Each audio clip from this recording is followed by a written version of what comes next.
wrap your pipes, you may be in for a big mess, and that is if the weather gets as bad as forecast. And I, for one, always believe Tim Heller, so there. Yeah, you know what? There are some things you can do if the worst happens, and the worst usually happens to someone. Action 13 consumer reporter Jeff Ely now live with the details. Jeff, what do we do? You're right, Art. The worst is going to happen to somebody. We just don't know where yet. Frozen pipes certainly can be a costly problem. We spoke with some plumbers today who said homeowners need some very basic information just in case it happens to their homes. Finding pipe insulation is nearly impossible, as Liz Priester found out this afternoon. We're going to wrap them with towels and some tape and trash bags, and we'll be good to go. While Priester still plans to get her home ready for the cold, she and everyone else should know what to do if the worst happens. You'll know your pipes have burst if you see water, and you're likely to see a lot of it. It would be a burst where you would see water. That's why I said to begin with it is a visible identification if a pipe does break. If you see a leak, turn off the flow of water to your home immediately. That means knowing where the water comes into your house. That's the water riser coming into the house.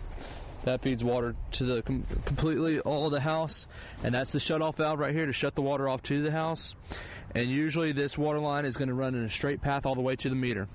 And if you simply can't find the shutoff valve alongside your home, you may have to turn the water off at the water meter. And the shutoff is actually located right here. Sometimes you have to dig for them, but that is the shutoff right there. It doesn't look like a regular valve, does it? No. If you do get a leak, the Texas Department of Insurance recommends homeowners only make temporary repairs. Most homeowners insurance policies cover water leak repairs, but your company may want the damage inspected by an adjuster. Policies generally cover the cost of temporary repairs, cleanup, and permanent repairs, but it's a good idea to find out if you're covered now before the trouble starts. Always find out what your insurance is going to cover.